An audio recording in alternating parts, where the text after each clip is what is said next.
Howdy, and welcome to the Highline Herd podcast, where stories ride strong and the bond between folks and their horses runs deep.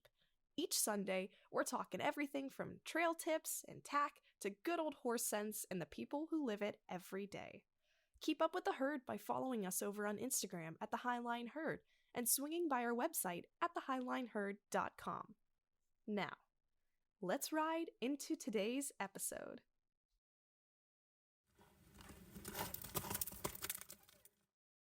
Hello, and welcome to another episode of the Highline Herd. I'm Skylar. And I'm Shelby. And today we're going to be talking about what it's like adding a new horse to the herd.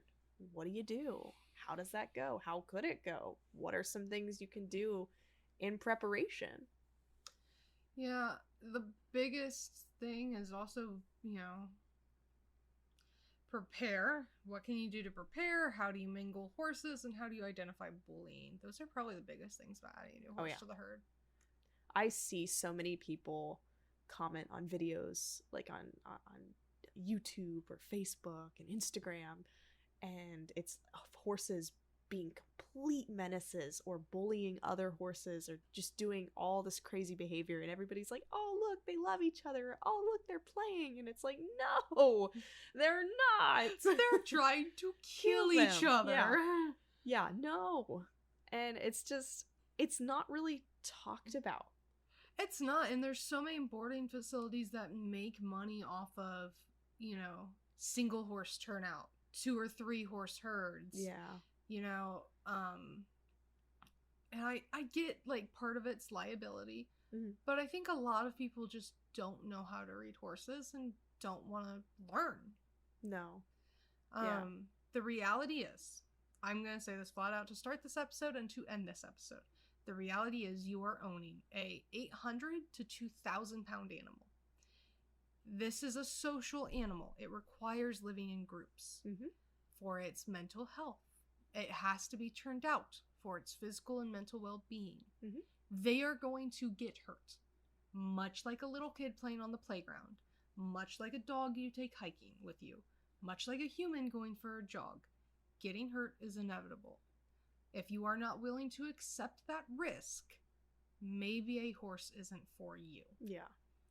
It's one of those inevitable things that's going to happen at some point. And there's only so much that you can do to prevent something like them getting hurt happening. But yeah, and understand too that more often than not, it is an accident. Yeah. Even in a herd setup, I see it with mine right now because they're still trying to reestablish their hierarchy after I introduced a new horse. And this is the other thing, it can take a hot minute for that herd dynamic to settle and reestablish after adding a new horse in. And not even that. Sometimes the hierarchy just changes over time. Horses move up, horses move down. Just like social hierarchies with people or any other animal. Older horses may move down because they can't defend it as much. Older horses may move up because they get tired of garbage and they want to be boss now. Yeah. Younger horses may go up and down too as they, figure out their place in life. Much like little kids figure out they're either jocks or they're band kids or they're nerds. Yeah. Things change, horses change. Yes, exactly. So how do you identify your herd's hierarchy? Because that is the biggest first step that a lot of people don't think about. For me personally, feeding is the best way to understand who is on top, who is on the bottom, and where the other ones fall in line. Feeding, watch them at the water trough, watch them at the gate when you go to bring in. Any type of resource being presented. Yes. The leader will most of the time push the other horses away to get to that resource first. They get it first. Yes. And you'll see that a lot in like Mustangs in their dynamics when they go to water for the first time in a long time. The leader goes first, and then it's whoever's second, and then third, and then fourth. And the last one, they get whatever's left. That's how it goes. And by judging your herd in a setting where they're in like pasture and they're not confined in their stalls or anything of that sort, all together, put food out or put flakes of hay out if you don't have grain or you're not feeding them grain at the time. Just put flakes. I would recommend flakes of hay because it's not quite as high value as grain. And I have found if you put something super high value out, a typically middle of the totem pole horse, lower end horse, over higher value food may be more aggressive. Yeah. So a higher value food may muddy it a little bit. So flakes of hay is probably your best bet. Yeah, but put flakes 50 feet apart. There you go. And just watch where your horse goes, what order they present themselves in, and put it in a line, like just a straight line, not in a circle or anything of the sort.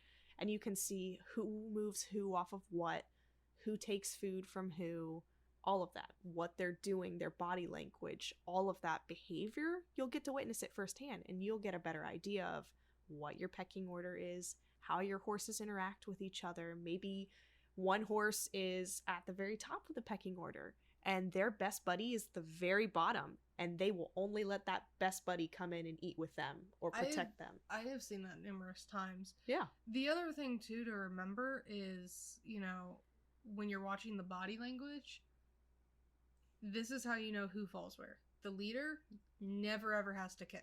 Nope. It is a look, it is an ear pin, it is a moving their energy into the other horse and the other horse moving off. It's like, no way. That is the body language to watch out for when dealing with a leader. Yes. When you're dealing with horses who are of similar status, they're usually going to have a squealing match, nippy, bite, kick, whatever. You'll see more of that passion put into the emotions and the language. You'll see more of a disagreement fall into play, like siblings. Yeah.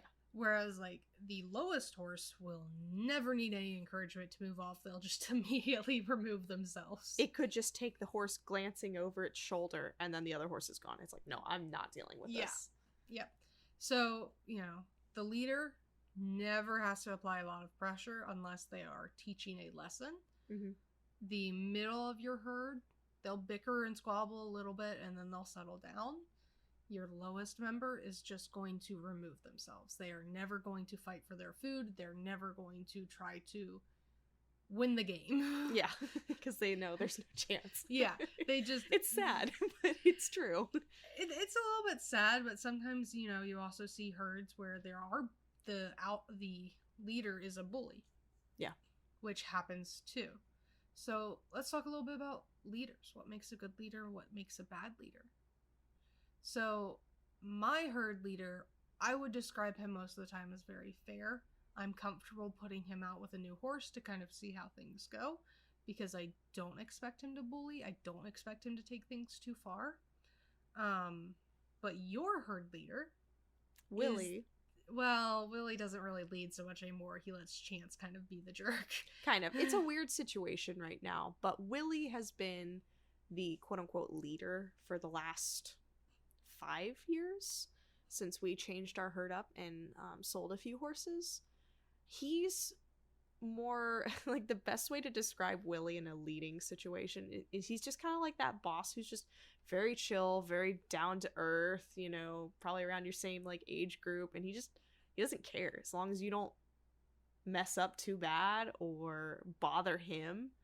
Then he's chill with you. Which is where I have a hard time calling Willie a leader, because he's more of a middleman. He's not going to let you bully him, but he's not going to go out of his way to manage the herd either. He actually does. So, is he starting to correct Chance now? Because that'd be nice. Well, it's not so much of a correction, but it's when I watch them, especially around feeding. Like I just said, that's the best place to kind of experience your horse's dynamics firsthand. Willie will now put himself in between Chance and Sunny. Chance has established that he does not like Sunny anywhere near any type of food or water or resource in the pasture. And so Sunny could just be minding his own business, just chilling out, eating his stuff, or, even just going to get a drink of water. Chance will see it and pin his ears and run at him and chase him off. Which is an example of bullying. Bullying, exactly. Now, Willie, I've noticed, especially around like hay, Willie will position himself in a way where he is in between both of them. And anytime Chance goes to try to pick at Sunny, like he normally does, Willie will just turn his head and pin his ears and basically telling Chance to knock it off. And Chance walks away, goes to a different pile.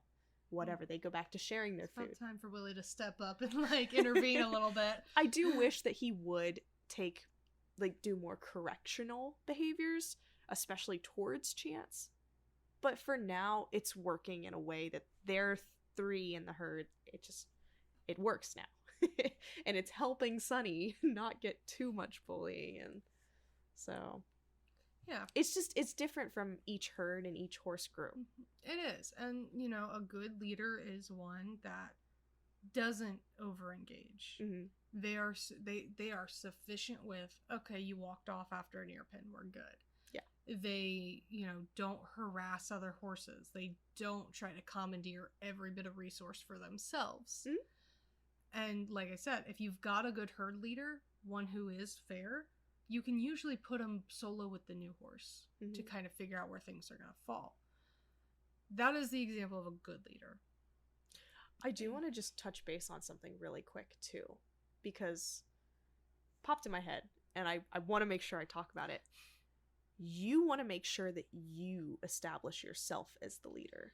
That is the biggest issue I notice, is I can walk in my herd, and only one horse out of all 4 will try to, I say this very loosely, challenge me.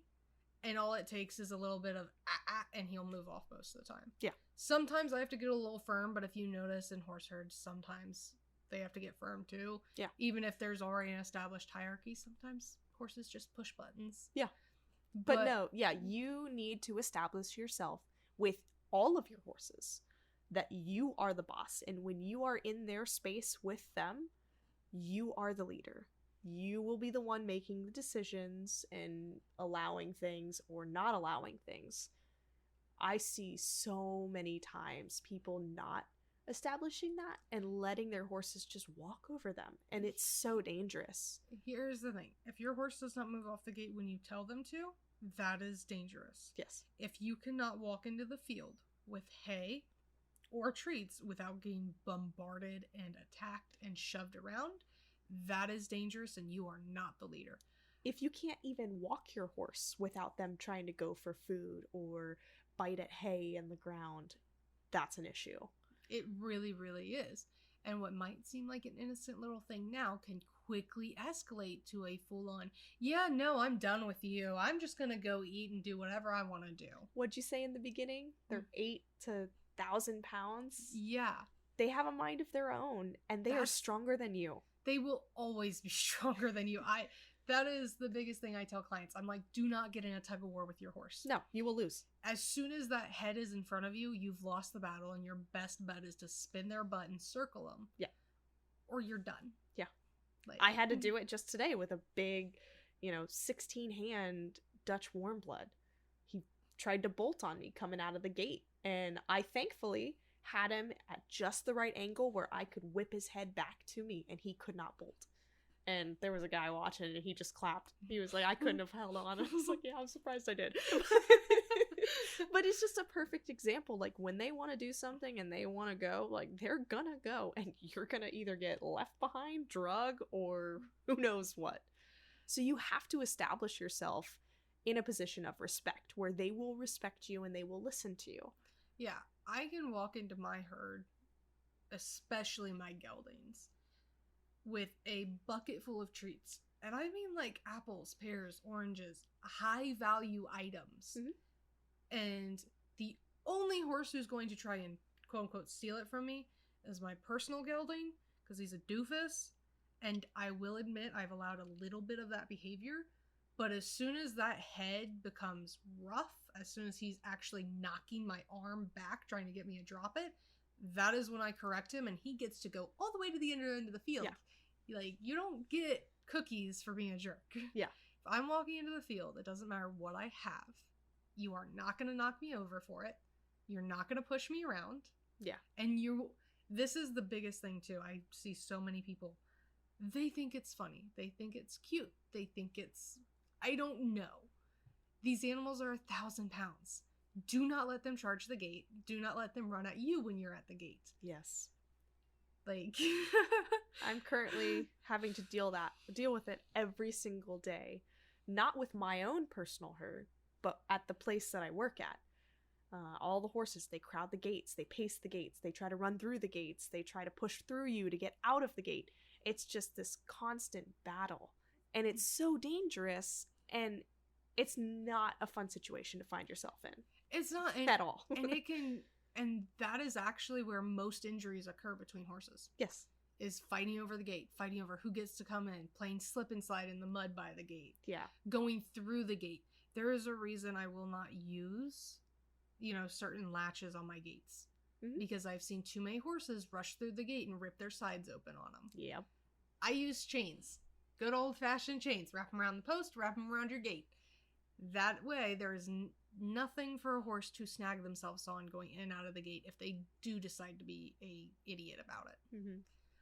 So, that is herd hierarchy. That is establishing yourself as the leader and keeping yourself safe. Yes. It turns dangerous so quickly. You have no idea. Yeah. Good example, too, is when I first got Sunny, he had a big issue with resource guarding. Because where he came from, in the BLM holding facilities, they just have this giant wall of this hay feeder type situation, and they just throw hay in and the horses fend for them. It's like whoever can eat hay eats it. Whoever can hold their own hay spot, they get that spot. Same kind of thing for the water as well. Like, it's first come, first serve, and whoever's the biggest, baddest gets the most. So that behavior carried over when I got him. And I had to kind of retrain and reestablish myself as a human, a creature that he didn't have really any interaction with. I'm the boss. You have to listen to me. I will give you this. You will get this. It's not going to be kept from you, but you have to respect me. And if we can respect each other, we're fine. It's about you can eat. Leadership. And a leader leads. A leader helps. A leader supports, but a leader stays firm, and these are the expectations and rules. Yep. That is what you have to be. So, good herd leader is fair. You have to be fair. A good herd leader doesn't bully. You cannot bully. You cannot harass. Nope. A good leader provides. You see it in wild Mustang herds. The stallion will let the mare go first. They will let the foals go first. But that is not for every herd. No. That is a good herd, not a jerk herd. And those are your bad leaders, is they harass, they bully, they hoard, like they mine. Yeah, they have to flex like, I'm the biggest, baddest ever and this all is mine. Yeah. And that's, you can't have that, because they will constantly be challenging you as well. Mm-hmm. So, and you don't need that. No, it's dangerous. It's so dangerous. No, it's not worth it. So, when you're introducing a new horse and you have a fair leader like I do, I'm comfortable putting new horses in with my leader because I know how he's going to go. Mm-hmm. If I didn't have a fair leader, if I had a little bit of a jerk, I would be mixing horses in based on either where I was told they go in the pecking order. So if you're buying a horse and they say, yeah, they kind of fall bottom or middle, then, if it's a bottom level horse, throw them in with your bottom level horse. Mm-hmm. And then if it's a middle horse, throw it in with your middle horse. I have to be careful because my middle horse can be a bully. Mm-hmm. He can be a jerk. He can push around if he knows the other horse isn't going to stand up for themselves. Yeah. And that's where knowing your herd comes into play. Yeah. Is, of my herd, I only have, one or two that I trust not to bully and harass the other horses if they don't defend themselves. Yeah. And in my herd, I only have one that I trust won't bully, and that's going to be Willie. Unfortunately, it's kind of something that I learned after getting Sunny, is Chance was always at the lowest of the pecking order. And I've seen this a lot, actually, with the low man on the totem pole. When they are put in a position either with a horse that doesn't care and just lets them do whatever, but also once you take that leader away from a situation or anything like that, they get to rise up in the ranks and it gets to their head. It really does. And that's where you see the bullying. That's where you see the resource guarding. That's where you see all these bad behaviors really come into play, which is where Chance is at right now. And it's not something that we can really correct because that's them. So this is the biggest thing too that people need to understand is we will talk about bullying in a second because horses bullying each other is a different ball game altogether. Yes. But you have to understand when as a human you can intervene with herd dynamics and when you can't. Mm-hmm. So a great example for my herd, and again this goes to my herd leader, Walker. Last year when I was still, messing with my herd, messing with my setup, I turned out one of the mares and she had a blanket on. Now this is where Valor can be a turd. I don't know why her wearing a blanket was like horrendous, but he would not leave her alone. He was chasing her, nipping at her, harassing her because she was wearing a blanket. I stepped in because I could tell Walker wasn't quite sure what to do because Walker was watching me. He's like, are you gonna do something? Well, Walker, if the human is in the field, Walker looks to the human before he does anything. Which I appreciate because that's awesome. Yeah. Some herd leaders get a little overzealous in their correction and then it kind of spins the whole herd up and it can become kind of dangerous for the human who may be standing in the middle of the field and can't get behind a tree as the whole herd runs around them. But I went out and I corrected Valor. And as soon as Walker saw me correct Valor and I sent Valor back out, Walker stepped in and immediately put a stop to Valor's shenanigans. Because Valor thought about his lesson and then kind of started acting like he was going to go back and pick on the mare again. But this is where also trusting your horses comes into play. I waited to see how it would play out. I could have immediately, as soon as Valor started moving towards her, I could have gone out and grabbed him and just removed him. But this is where you gotta let horses be horses. Gotta let them sort some things out. Yeah, and so I just kind of stepped back and watched, and as soon as Valor went after her again, Walker stepped in and immediately put a stop to it. Valor will not mess with Walker. Valor won't. All it takes from Walker is a little ear pin and a look, maybe a butt spin if he's being really stupid, and Valor removes himself completely from that area. He's like, I don't want that heat. No. And that's where having a good leader comes into play. Yeah. But that situation never would have had the opportunity to happen if I micromanaged my herd. Yes. And that's another thing I see a lot is people micromanaging. The second something goes wrong or their horse starts trotting or cantering in the field, they're like, oh no, we gotta go bring him in. Like, freak out. No. Don't let them bully you into bringing them in or feeding them or giving them treats or getting them to calm down or babying them. There's here's so many things. This is something I know is super, super, super controversial. Horses are manipulators. Oh yeah. If you tell me a horse cannot manipulate things, I don't. I laugh at your face. I kind of lose respect for you because I wonder if you've ever actually watched a herd. Yeah. Because whether it's domestic or wild, there are a lot of similar behaviors. And I have watched, it's usually youngsters. Oh yeah. Usually youngsters or geldings that were never really corrected. The clacking. The clacking is a submission thing. I'm talking about the I'm not touching you behaviors, the I'm going to act like I'm doing this, and then you're going to leave the hay pile, and I'm going to come in behind you and steal all your food. Yeah. That kind of stuff. Yeah.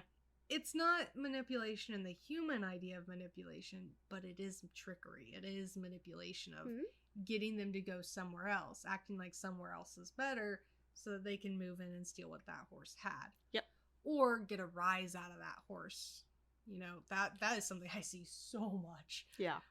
Like I said, usually youngsters, but horses will just sit there and pick and poke and prod and press buttons. Prime example, there's a horse at the barn that I work at, and he's a sale horse. Beautiful horse, don't get me wrong. He has been spoiled, rotten to the point where he is just, his behavior is abhorrent. He is so used to anytime any person is in the barn, getting talked to, getting fed treats, getting petted, all of that. The second you put him out in the pasture, he turns into just this crazy running around, bucking, kicking, jumping, leaping, you name it, until someone goes out there and pays attention to him. You could throw him a flake of hay. The second you walk away, he starts doing that behavior again. But as soon as you're standing in the door watching him, he's just looking at you, swishing his tail happily. The second you walk away, he goes right back to doing it. He's a master manipulator at getting people to give him attention. Mm-hmm. And that's that type of behavior. It is. And that is manipulation. Yes, it is technically a learned conditioned behavior, but it is him learning to manipulate. Yep. So, yes, horses can absolutely manipulate us. Yes. And they will. I mean, think about it. Your dog does it. Your cat does it. Why can't your horse do it? Yep. There's not a whole lot of differences between them when you actually think about it. Nope. So, horses can absolutely manipulate. They can absolutely be jerks. Yep. Not only to us, but to other horses, other Yep. animals, etc. Mhm. Which is where we're going to talk a little bit about bullying. Yeah. So, I've seen it a lot. Bullying is excessive. And I truly mean excessive. There's one thing when it comes to resource guarding. Like we said, the leader will usually, if they want the water trough, they're going to move the other horses off. Mhm. But that's usually the end of it. The other horse moves off, they leave him alone, all's well. Mm-hmm. Bullying looks like, yeah, you moved off the trough, but you're still in the same, area. So I'm going to keep biting you and kicking at you until you go into the other corner of the field. Yeah. Or trapping horses in the corner of the field. Oof. That's horrible. I've seen that one a lot, where they will trap somebody in the shed, in a stall, in a corner, and they will just either keep them there. They won't let them move from that spot, either by every time they try to move, biting at them until they go back, or they will just, as they're trapped in the corner, kick the crap out of them. Yep. It depends. Some bullies are nice and they just don't kick them, which is, it's still bullying, but it's preferred. Yeah, I guess between the two bullying, it is a little bit better because it doesn't lead to vet bills. Yeah. But, there's a difference between play, hierarchy, and bullying. And bullying is excessive chasing. If your horse is chasing, if a horse is being chased into a lathered sweat, that is bullying. Yeah. Or attempted murder, depending. Well, yeah. If a horse is being regularly run through fences, run into the point where it is injuring itself every time you bring it in, Mm-hmm. it is probably getting bullied. Yep. Whether you see it or not, because I have noticed, like you said, right? If you're watching, some horses don't do anything because they know they're being watched. Yes. But as soon as you turn your head or walk away and they think they're not being watched, they might go right back to that behavior. So, bullying is excessive kicking, excessive biting, excessive chasing. It is not just about, hey, you're in my space, can you back off a little bit? Or, no, it's not about correctional. It's No. over-correcting. It is, and that is what leads to vet bills. Yeah. Hierarchy, establishment can contribute to vet bills, but not usually. No, I don't hear about it as much unless it's somebody who doesn't know what they're doing. Right, unless it's somebody who put two very dominant horses in the same field. Yeah. Like, I have two very dominant geldings in my field, but they get along well enough that it's not an issue. They don't pick on each other, they kind of just respect each other's space, because there's nothing for them to fight over. I don't have a mixed herd. My mares are separate from my geldings. So for these two dominant geldings, there's nothing to fight over. They have all the resources they want. If they want a friend, they have a friend. Mm-hmm. There's nothing to bicker over. But that's not always the case. Yeah. Some dominant personalities cannot be with other dominant personalities, period. Mm-mm. Which is where understanding when to remove them comes into play. And if it, goes on honestly, sometimes even by day 2, if nobody's settled even a little bit, it might be time to reestablish and move things around. Move it around. Because it can take, a good month or so for things to settle down in a herd. It could take a couple minutes. It could take a couple months. It depends on the herd. It really does. Like I said, my herd is fairly easygoing because there's nothing to really fight over. But my herd is still, after the addition of my project horse, it's still a little uncertain. There's still days where they are extra finicky and picky at each other because they don't want this new horse coming in before them. They don't want this new horse, who they perceive as low man on the totem pole, getting the resources. And that is just something I keep an eye on because there's no bullying in my herd. but there's definitely still the hierarchy's unstable. Mhm. So there's definitely still running and bucking and squealing and ear pinning. Yes. But it's usually always about the same thing and the same time of day. It's always about the gate. Who comes in first is the boss. Yeah, well, that doesn't fly in my herd. I'm going to bring in whoever I want to bring in, and y'all are going to deal with it. Yes. And you're not going to crowd the gate or try to plow me over. And if you do, Yeah. we're going to have words. Yeah, that's where the term come to Jesus meeting comes into play, because I had one of my horses kick out at me last night because I told him no, and he did not appreciate that. And It's just one of those things where your safety should be first and foremost in those situations. So you need to be prepared to establish yourself and to be harsh, because I can guarantee you your horses will be harsh to other horses. They will be corrective to other horses. So you have to replicate that behavior. a great example is Walker is a very fair leader, but I have also watched him take chunks out of other horses that push him too far. Yeah. And I'm sure Willie at some point has taken a chunk or nailed another horse for just he pushing has. his limits. I mean, he kicked Sabine. Remember that? Yeah, to be fair, she did stick her nose like right up in his booty. business. Yes, yes. She did deserve it. She did. But that's a great example. Like, we can go back to that where, like, Sabine was being a baby.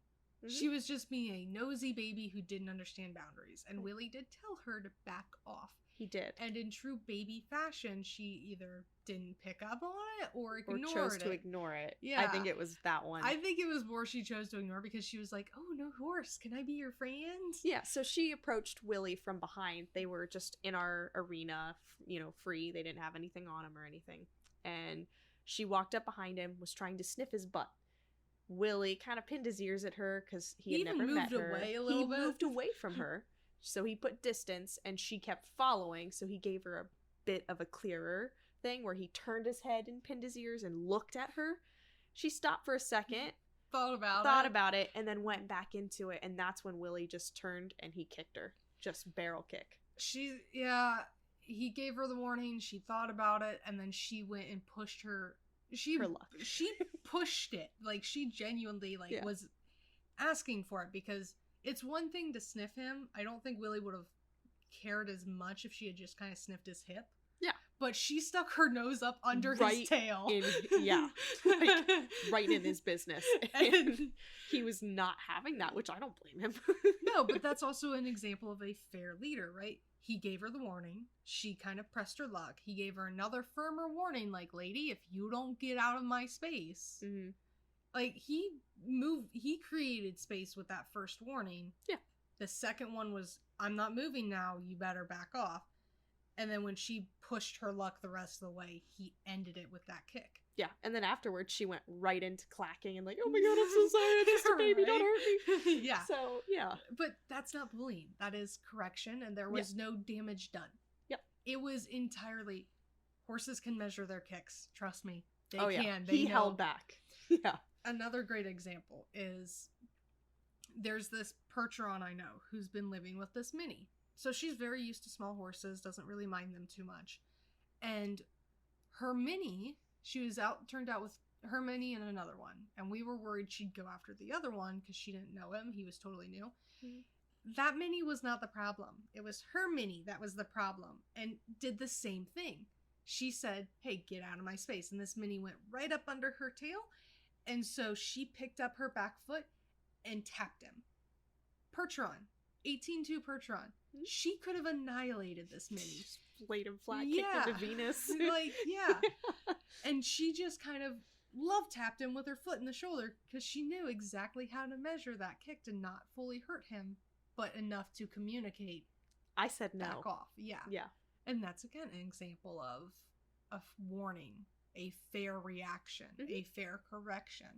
Bullying would have been, no warning, first off. They would have just wound up and nailed them. Yep. And two, the kick not being measured. No, and being intent to hurt. Yeah. Yeah. A horse who wants to bully will do their best to hurt and injure their target. Mm-hmm. Whether that be a human, a horse, or another animal. And Yep. I have seen bullies get to the point that they will go through a human to get to the horse they deem unworthy. Yes. And that's usually in a situation where the human is not established as the leader. Unfortunately. Yeah. And that's where safety comes into play. You have to watch yourself and where you fall in the hierarchy because your horses, no. Yeah. And, I have one in my herd. He is a tester. He is one of those you give him a crumb, he wants the whole cookie type of personalities. And part of that is he's spoiled rotten, never got told no before he came to me. And he's older.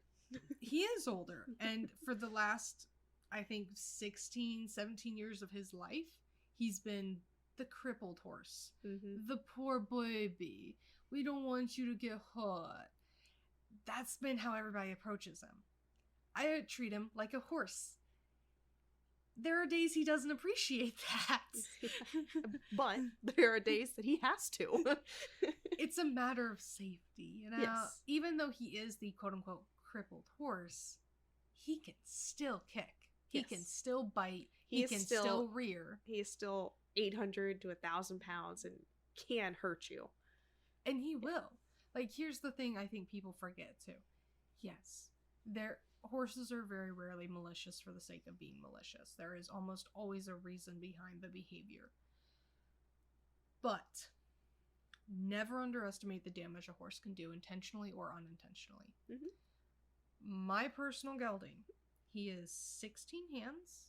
He is as thick as they come because he is a draft cross. Is it ever his intent to hurt me? No. The horse doesn't have a malicious bone in his body. But his head is the size of my torso. There are certain things I'm not going to permit just because of his size alone. Mhm. And it is easy for a horse to forget their size. So always remember they can hurt you. Even just swinging their head a little too quickly. They may not realize you're standing right there and they knock their head into you. Raising their head up really suddenly, either from drinking or, from a spook, they can nail you with their neck and break your face. Horses, it is very rarely their intent to hurt us. Yeah. But they can unintentionally. Mhm. So bear that in mind when you're setting up herd dynamics. Bear that in mind when you're introducing new horses. I always turn out my horses for the first time together with halters. Because A, I trust my herd to be able to go out there and grab somebody to separate them, that they will knock it off as soon as I'm in the middle. But two, it also is easier to remove if everybody's all in a kerfuffle about something. Yes. Because I have found most horses, as soon as you have the halter, they're like, oh, human, okay, I'm standing still. But that doesn't change the fact that just because I have the halter, they still can rip that leader up out of my hands. They can Mhm. still drag me. They can still run me over. Yeah. Never ever forget that horses will hurt you. And it isn't always intentional. Sometimes it is purely accidental. How many times has Willie accidentally stepped on you or Oh, caught plenty. you with his foot? Yeah. Yeah. Valor's knocked me off a couple of times. That's usually how Valor injures me, is knocking me off. It's despite his size, he's usually very well behaved on the ground. It's always the back, the riding portion that he gets me. But with most other horses, I've had horses rear straight up and strike out at me. Mhm. And their goal is very rarely to hurt, it's to scare. Mhm. It is to frighten, to try and get their way. You can't let him. You can't. No. And that's the biggest thing I tell people. I'm like, be confident and be the leader. Mhm. Because if you're not the leader, they will make themselves the leader. Yes. And not every horse is equipped for that kind of responsibility. No. And if you put them in that situation where they feel like they are, you just upped your danger chances. Yes. And And you don't want to be in that. No. It's not a good position. So, when you're establishing a herd, make sure you have a good leader, a fair leader. Make sure you are the leader first and foremost before that horse. Mhm. Understand what is bullying and what isn't. Mhm. Understand what is them establishing their hierarchy and what is them just flat out knocking along. If your horses are constantly coming in with scrapes, cuts, bites, fur missing, whatever, Something's wrong. your dynamic's not working. You've got to change it. Yep. So, those are all things you have to take into consideration when introducing new horses. Study horse behavior. Watch videos. read books, listen to podcasts. I don't know, whatever you need to do to understand a little bit of horse psychology and why they do things, why they think the way that they do. And understand the personalities in front of you. I have one client, she has 2 mares, and these mares are like night and day different in personality. They're both great mares, but you have to approach them with very different mindsets. The one mare, I describe her as she wants a partner. She doesn't want you to boss her around and tell her what to do. She doesn't want you to babysit her, and she doesn't want you to throw her to the wolves either. She wants you to be right beside her and be her partner. Mm-hmm. Ask her, don't tell her. Let her help you figure out the issue. The other mare is a ball of anxiety, 0 confidence. And I've told this client, I'm like, look, you have one mare here that is going to keep you honest because she wants you to be a partner. And that is a fantastic horse to have. Mm-hmm. The other mare wants you to be the leader. She wants you to be there and hold her hand and support her and tell her exactly what you want her to do. Mm-hmm. And just keep her safe and make her feel safe. Those are, some of the personalities you might be dealing with. And in a herd setting, if you've got 2 horses that are just balls of anxiety that need a leader, they're not going to do well together. No. They're going to feed off of each other and it's going to spiral into madness. It is. Just like we said earlier, if you've got 2 dominant personalities, it's going to spiral into craziness. Yep. Yeah. And, if you've got a more anxious horse with a horse like Valor who can be a bit of a bully, they might bully the more anxious horse or the weaker horse if the horse has a physical ailment. Yeah. So, just be aware when you're mixing herds, personalities and physical abnormalities or disabilities. Mm-hmm. Some horses, even though they may be like the one I have, even though he may be considered crippled because of his arthritis and his navicular, this horse can still throw a mean buck. Mm-hmm. I do not mind throwing him in with a herd because he defends himself. Mm-hmm. But not every horse like that will. No. So, just be aware, study horses, and if you don't understand it, have someone explain it to you. Yeah. Have someone sit in a fully formed herd, and that means a herd of 5 or more horses, to explain to you what is going on, who is the leader, why is all of this the case. Oh, yeah. Yeah. So, don't mess around with herd dynamics, keep yourself safe, be smart. Pretty much, that's the gist of this episode. Yeah. We hope you enjoyed, and we hope you learned something. Mm-hmm. If you have any questions or want us to dive into something deeper, feel free to comment and let us know. Otherwise, we will see you next week. We hope you enjoyed this week's topic. Join us for new episodes every Sunday. And to keep up with the herd, be sure to follow us on Instagram at The Highline Herd and visit our website at thehighlineherd.com. We hope you enjoy the show. See you next week.